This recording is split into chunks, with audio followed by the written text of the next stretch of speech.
Hey, it's Lynn Brown. I'm a speaker, trainer, and coach with the John Maxwell team, and I spent the first half of my life people pleasing, and then in my spare time, I was literally trapped by the opinions of others. And then one day, I bet on myself, and it was amazing. I mean, the minute I began to change the way I was looking at things, the things I looked at changed. And now I've committed the rest of my life to partner with people who want to do the same.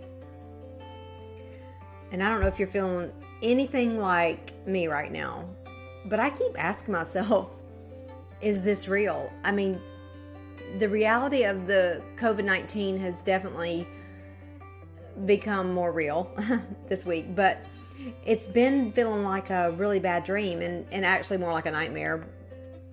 But this past Tuesday,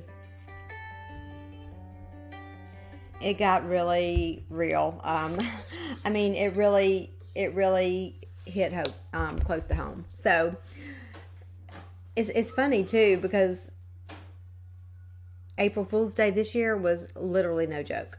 And it was interesting. The day before, I got this nudge in my heart, like in your gut, your spirit, whatever. It was just like, you need to get your Bible, because I am a person of faith, and go outside and just walk around your property, walk around your home. And I just thought, well, how many times I wonder if I'm supposed to do, and just the number 7 popped in my head. And not that it's any magical number or anything, but I do like that number. And so I began to read Psalm 91 out loud.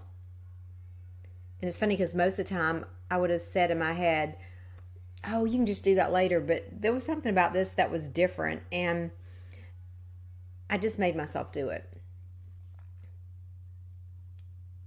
I woke up earlier than normal on Tuesday and began my gratitude, my quiet time, my coffee, and I was going to go work out. And my sister called, and she told me that my niece was COVID-19 positive. And you've always heard there are days in your life, and then there are days in your life, and Tuesday was definitely one of those days. It's not that I was afraid, but it just got really real. I mean, really real.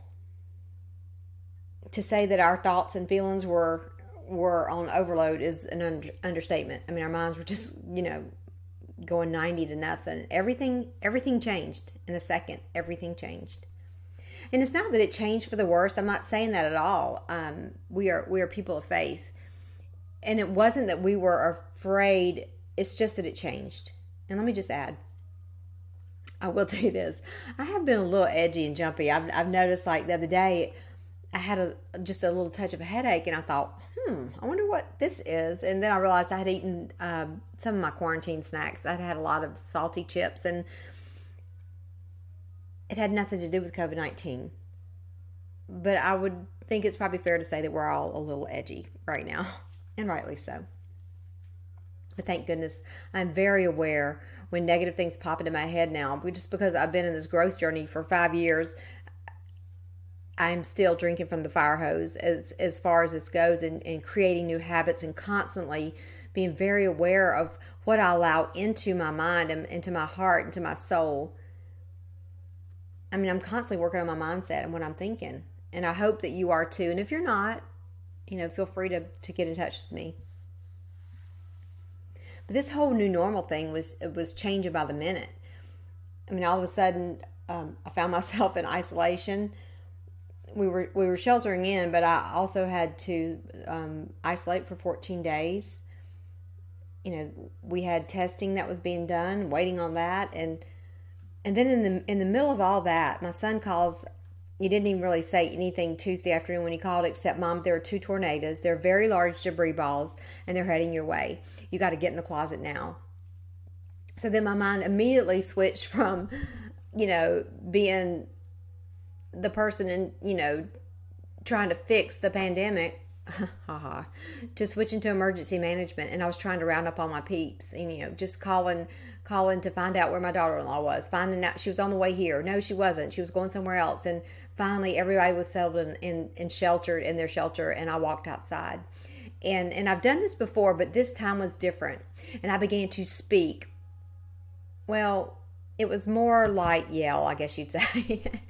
It was a prayer, a demand, you've heard of, speak to the mountains, move the mountain, and we are all familiar, with the chapter in Mark about, when Jesus in the storm and peace be still. And I began to pray that and speak that into those clouds. And I will tell y'all, I experienced the strength of this bulletproof faith like never before. So I came back inside, and we hunkered down in the closet, and we waited. And it wasn't even that long. I mean, I didn't even get settled underneath all my pillows and stuff in the closet before I kind of looked at my husband, and I was like, well, what do you see? And he said, nothing. And it was gone. The storm, two tornadoes heading right to our house. One went north, one went south. Late that afternoon, the sun peeped out just in time for it to begin to set. And I looked out in the yard where I had prayed, and there were 2 doves. I realized the next morning that God had sent this storm to show us that there was a storm obviously coming, and we're in the middle of a storm. Our whole world is in the middle of a storm. But it will not destroy us. That we're going to get through this. And I'm sure that you have experienced storms in the past, and you're right there with me. We're all experiencing this storm. And storms come in all different shapes and sizes. I mean, there is no doubt this is a hard place. It's a place that, we're all finding ourselves navigating it together for the first time. I don't think that it's not that we've ever experienced it. I just don't think I've never experienced the whole world experiencing, a pandemic before. So that is unprecedented. But as far as hard, we have done hard before. You've done hard before. If I could get you, live right now, I guarantee you could tell me things that have been hard that you have come through. We've done hard before. As the reality of shelter in place sinks in, what are you thinking about? What voice are you listening to? What are you allowing into your mind, into your heart, into your soul? Are you glued to the news 24/7? Are you focused on the facts? Are you focused on the truth? Because those 2 things are different. The facts are right now, the COVID-19 has shown up in my family. That is a fact. But the truth is that we believe with all of our heart, and we know the truth. And we have prayed, and we continue to pray Psalm 91 over our family, and we are trusting God, and we know we're going to get to the other side. But think about this. This is the part that we really need to lean into. And right now, some of us don't want to deal with this. But how do you want to be on the other side? Do you want to come out stronger? Will you have learned anything new on the other side?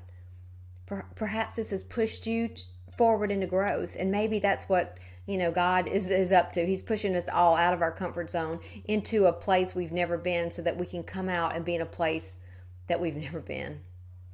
And this is not the time to hide and play small. I mean, seriously, we got to have our gritty girl britches on. You understand me? I mean, we got to be courageous, even if we have to do it afraid. And it's okay to be afraid. There is not anybody walking around down this earth that has not experienced a bit of fear with this. Trust me, I have personally. I've made some choices that probably weren't the best choices over the last couple of weeks. And I had to come face to face with the reality of what that could mean. But this is the time we got to choose courage over comfort. Calm is contagious. I was on a call this morning with one of my mentors, John Griffin, and he said, calm is contagious. Never before has there been a more important time that your family, first of all, you need to be calm for you. And then your family needs you to be calm. Your community needs you to be calm. Your state, wherever you live, your country needs you to be calm. The world needs us to be calm. And, I'll be honest, some of the memes are just hysterical. They really are. And I think it's good to laugh. I think we have to laugh. And that's just something our family's gifted with, is laughter. So, we will find time to laugh through this at some point. It's not quite that funny right this minute, I'll be honest with you, but we will get through it. You know, and Netflix is a great thing. It's fun to have movie nights, but binging on it for days and eating cookie dough curled up on the couch for weeks is not okay. Y'all, there's never been a better time right now to move your body, to stay hydrated. I mean, I'm talking about every 15 minutes, drink some water. Get vitamin D, get vitamin C. I moved my office, my new virtual office, because everything I'm learning now is virtual, and I moved it outside. I've been sitting outside, you know, with a table, and just I've set up my own little thing, you know, extension cords, whatever I need. But we got to control what we can, and there's a lot of stuff that we can't control. But what can you control? I guarantee you there's somebody right now, there's a friend, there's somebody that's feeling isolated, there's somebody that's feeling alone, there's somebody that's concerned and worried, and there's somebody that's got a scratchy throat right now and maybe would be brightened by your cheery, happy voice. It could be somebody right in your home. Start where you are. Do what you can with what you have. Maybe write somebody a note. That's so simple. Leave the garbage man, the sanitation workers, a little encouraging note. I just saw from one of my friends in California, he is actually the photographer for our John Maxwell team, Christian Del Rosario, and he was walking through his neighborhood this morning, and somebody had built a little, like, it looked like an old-timey kind of lemonade stand, and they had food on it for people to take what they needed. How awesome is that? What can you do? Number one, the best thing you can do is stay home. Seriously, y'all, we have to do our part to stop the spread and stay home. You know, everyone's having to adjust right now in some way. Perhaps right now, you know, you are running your business from your home, trying to connect with your team, trying to keep everybody together, trying to figure out how you're going to make payroll, you know, all these questions, some that you can find answers and solutions to, and some you just simply cannot. God love all the parents right now who have just overnight become teachers, and they're navigating their fifth graders through math. And I thank God I'm not one of those, because I don't know if I could do it. But trust me, we're all learning new things now. But I'm here for you. I am just telling you right now, I am your gritty sister. We are gritty women. We are gritty girls. And we will get through this. If you need to talk to me, connect with me, reach out to me, whatever you can. We can schedule a time to talk. Please, just send me a message, a direct message, whatever. Get on my social, send me a message, call me. You've got this. You were built for this. You got to believe in you. You know, and one more thing I want to say, and I want y'all to really, you know, I want you to really hear me on this. I just want you to really lean in and hear me on this one. You gotta, I'm sorry, my phone just popped on. But you gotta seriously take care of yourself. I know you think that the social distancing thing is a little too much. If some of you are still working in offices, it's hard not to just gather around the table and talk. When you're leaving work, it's hard not to all walk out to the car just side by side like you're used to. But I'm telling you, you have got to take this serious. This is very, very serious, and I will tell you, you know, I was guilty of it myself. Trust me, I was guilty of it myself, and I ended up having to be tested, and it's all fine. It was negative, but we have to be smart. We have to be smart now. So distance yourself, stay strong, and, you know, just do the right thing. The most important thing you can do is wash your hands and keep your hands off your face. And I've had to literally break the habit of touching my face. I had no idea how much I was touching my face during the day. If you want to listen to a great documentary, oh my word, his name is Dr. Price in New York, on YouTube, and I would encourage you to listen into his documentary on it. But you are amazing, you are courageous, and you're a world changer. The other day, two of my friends who are actually mentors in our John Maxwell team, they were amazing, and they shared a story. They shared a story about the keepers of the lighthouse. And it was so beautiful, and it was just saying that in the storms, whether the seas are rough or smooth, whether it's cold or hot, no matter what the weather brings, that the keeper of the lighthouse has to do the work to keep the oil in the lamps. It's the only thing that will guide the ships. It's the only thing that will get them to where they are going. And that's kind of what Kay and Shai were kind of using that as an example for us. That right now, that is our job. We are the keepers of the lighthouse, and we gotta keep the oil burning in the lamps to show the way. We gotta lead ourselves, and we gotta lead those around us. That's what leaders do, and we're all leaders. I know some of you are thinking, "Oh, you don't know me. I'm not a leader." Yes, you are. You influence someone. There is somebody waiting to hear your voice. So show up strong, and show up courageous. This is what gritty women are made for. And yes, we're going to have our moments. There have been times this week that I felt like I could slay a giant. And then yesterday morning, I was crumpled up in tears because I got the news that one of our team members in New York lost his life. He lost the fight. 2 days ago, he was still encouraging people online. He was encouraging new team members. He was so amazing. But y'all, this is the time to get gritty. Remember, G is for gratitude. Give gratitude every day and be grateful for what you have. R is for resilience. Yes, we're going to feel knocked down, but we got to grit back up.